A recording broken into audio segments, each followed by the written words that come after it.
Hello and welcome to the first Substance on Substance from Harneys. My name is Phil Graham, a partner at the head of the economic substance analysis that is going on in the British Virgin Islands at the moment. With me today is Josh Mangeot, one of our key experts who's been a fundamental part behind the Harneys push on making sure that all of our clients and the jurisdiction at large has a full understanding of the changes that are going on at the moment. We thought it was critical to give you an update at this point, given there was a very important meeting in the BVI early this week on Wednesday the 10th of July. The aspects we'd like to touch on today were key announcements made by Neil Smith as part of the ITA, which were in and around an update on the timing of the release of the code and the guidance notes, a steer from the ITA on what they will be expecting BVI entities to do, a clarification around the tax residence point, and the ITA's view on the Harneys economic substance classification solution. So, Josh, thanks for joining me today. You're welcome. Thanks. It was great to see. Obviously, you were present at that key meeting.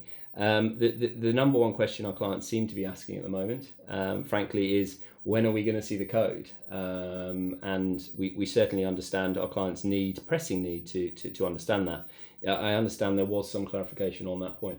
Yeah, that's right. And I think it's important for clients to appreciate that the government understands the difficulties around timing that clients are facing, and is going to take a sensible approach in the first compliance period.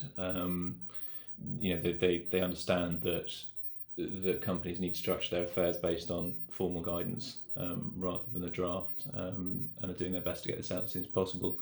The timing update that we heard is that the enabling legislation required for the code to come into force will be read in the House of Assembly on the 16th of July, and then should be finalised thereafter. So it should be with us later this month.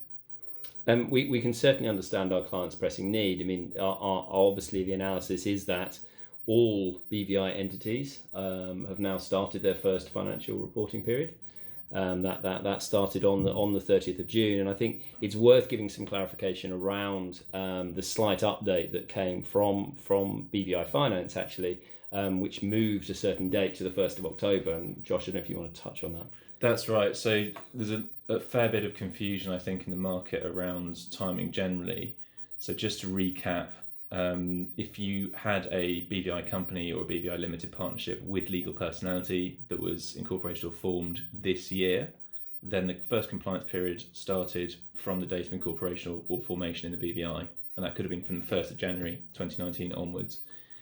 For pre-existing entities that were formed or incorporated before 2019, the 30th of June 2019 commencement date of the first financial period remains in effect. That has not changed. So all entities in the BVI are now in their first compliance period. The changes that were made pushing back some aspects of the amendments to our beneficial ownership secure search BOS system to the 1st of October. It's a much narrower category to do with certain persons that previously were exempt from BOS reporting that now are going to have to report some information if they have a economic substance relevant activity, as that's defined. So the important takeaway is the first compliance period has started. All entities should be already classifying themselves if they haven't already. Absolutely, and that has to be the key takeaway of this bulletin, full stop, frankly, that all entities need to be classifying at this point in time. And as Josh has given us the guidance on that, clearly the code will be available in relatively short order so that all of our clients can do that. Now, I think what was interesting as well from the ITA is that they also made it clear that whilst this is a self-certification process that all companies need to go to, they did give some form of implication that companies are going to need to demonstrate the actual classification process that they've gone through. Did you get any more sort of clarity around that, Josh? Yeah, that's right. That was actually probably the most interesting part of the conversation. The ITA clearly has indicated that as a jurisdiction, we will need to be able to demonstrate that clients have come to a robust classification of their entities' activities for economic substance purposes, and that does, in many cases, where the analysis is more complicated, involve sitting down with your BVI lawyer or a professional to discuss the classification, and they will put evidentiary weight on a legal opinion, a fulsome set of resolutions or record of the general partner in the case of a partnership, showing how the entity came to its determination. Some entities will not have relevant activities and will not be affected. There are a good number of those. A lot of entities will be pure equity holding entities, which is a very narrow definition. The ITA has made that clear. For whom the impact will be relatively light. Some will be more difficult and will be affected and need to be thinking about that and speaking to their advisors.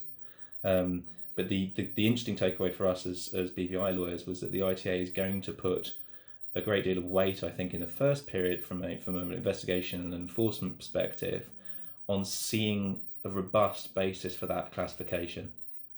Absolutely, and I think that was very interesting, and that goes to the heart of what everyone should be doing right now. Frankly, even if you believe you're out of scope, you will need to actively demonstrate that you've given it proper consideration, and that is the determination you've made. So that was a really interesting update. The small point, just some clarification around tax residence, Josh, which I don't necessarily want to get into the weeds of on this bulletin, but there seemed to be a bit of confusion around tax residency in the room, and I think that was clarified. Yeah, much as I would like to talk a lot about tax, I won't. That's right. We think the first question is, do you have a relevant activity for your entity? If the answer to that is no, then you shouldn't need to consider your tax residence because you are not within the ambit of the legislation.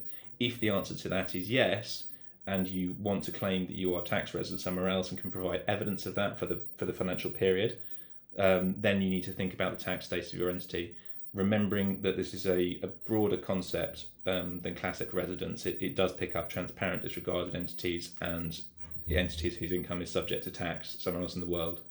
Absolutely, and we'll obviously on a later bulletin really get into the tax residence point because I think it's a fascinating topic. The final point was obviously to talk in and around our classification solution.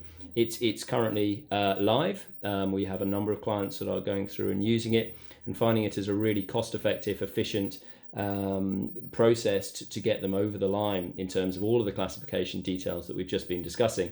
What was interesting from our perspective, and slightly self-serving, we appreciate, but actually it was part of the presentation that the ITA gave. The ITA did give a view on sort of automated systems such as ours that is available in the market. Josh, I don't know if you want to talk a bit more about that. Yeah, I think it was quite gratifying that the ITA, is obviously aware of the efforts that industry is making in the BVI to help clients with this process and to make it as efficient in terms of time and cost as possible. They specifically alluded to our online classification solution, which Phil has mentioned, which, as far as we're aware, is the most cost effective in the market currently.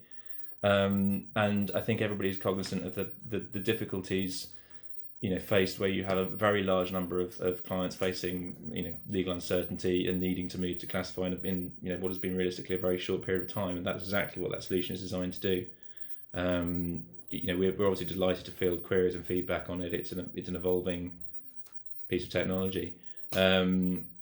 If people listening do want to kind of find out more about it, then they should go to www.economicsubstance.vg. Absolutely, there's a lot more information there. No, and fully agree. Please do also feel free to contact Josh or I, and we're more than happy to talk about it. And that concludes the end of our first Substance on Substance. Thanks for listening. Thanks, everyone.